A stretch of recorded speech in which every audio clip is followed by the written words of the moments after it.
There are 114 chapters or suras in the Quran. Surah 1 comes first and is also the most common prayer in Islam. Muslims are required to recite 5 prayers throughout the day, and they recite this particular surah 17 times in the course of their prayer time. Muslims believe that reciting this surah brings blessings and that it has spiritual powers. As I read through this short prayer, I was surprised it mentioned Jews and Christians at the end. In Surah 1:7, it mentions 2 distinctive people as those. To get more context, let's begin reading starting on Surah 1:6. Guide us to the straight path, the path of those whom you have favored, not of those who have earned your anger or of those who have gone astray.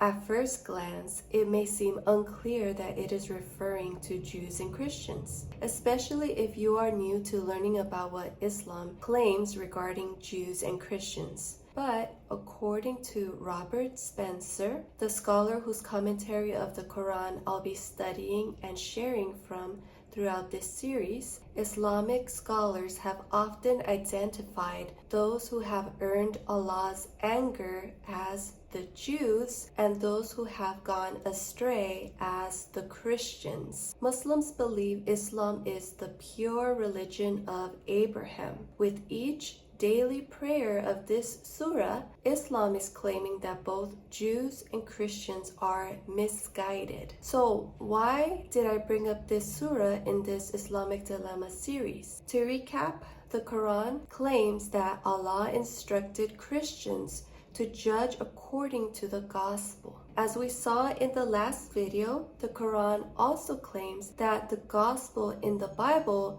and the Quran are compatible. The Islamic dilemma, therefore, is that either Islam is false because the Quran is wrong about that claim, or Islam is also false because our gospel teaches us it is a false religion. Surah 1:7, in my opinion, mentions the gospel indirectly, helping us support our argument in that the gospel Christians have is supported by Allah as true according to the Quran, and in this prayer it implies that the gospel Christians have now is one that has led them astray. The Quran seems to contradict itself.